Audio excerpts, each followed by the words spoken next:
Bonjour, j'espère que vous allez bien. Bienvenue dans cette nouvelle vidéo. Aujourd'hui, nous allons parler de la réouverture des restaurants à l'étranger. Comment ça se passe? Donc, je vais commencer tout de suite par l'Amérique du Nord qui a autorisé l'ouverture des restaurants en leur imposant 39 critères différents. Parmi ces critères, je cite des choses qu'on retrouvera d'ailleurs souvent dans les autres pays. Donc le port du masque obligatoire pour le personnel, le respect de la limite de 10 clients tous les 50 mètres carrés environ, les contrôles de température à l'entrée des restaurants, le nombre de convives réduit par table. En Alaska, ils vont même plus loin puisqu'ils ont réduit la capacité des établissements à 25%. Et que ne peuvent s'asseoir à une table que les individus de la même famille. Ensuite, toutes les coordonnées des clients doivent être conservées dans un registre. Au Sri Lanka, un pays qui a été très peu impacté puisque les habitants ont été tout de suite invités à rester confinés.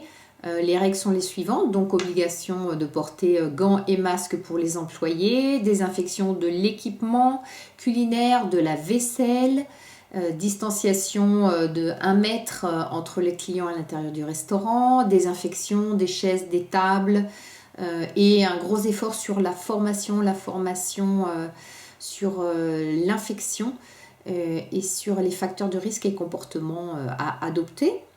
On préconise également de réduire le traitement des règlements en espèces, donc des choses qu'on va retrouver un petit peu partout.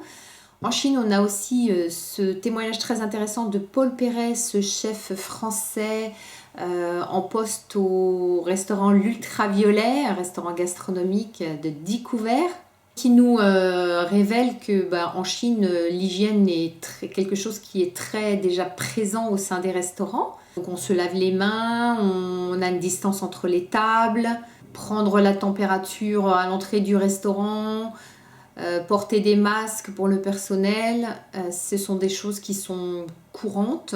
La nouveauté, c'est le port de masque en cuisine, on y reviendra plus tard.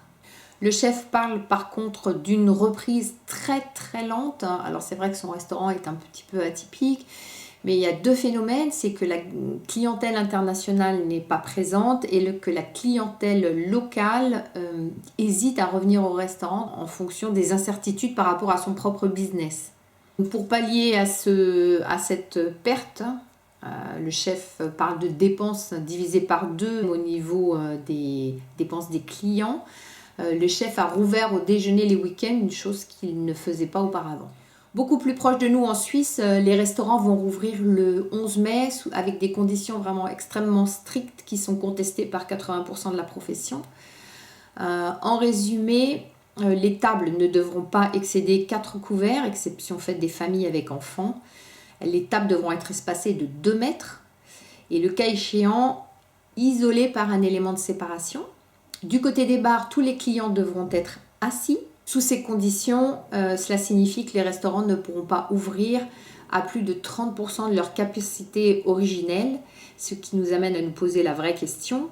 Faut-il rouvrir immédiatement les restaurants? Et quel en sera le prix?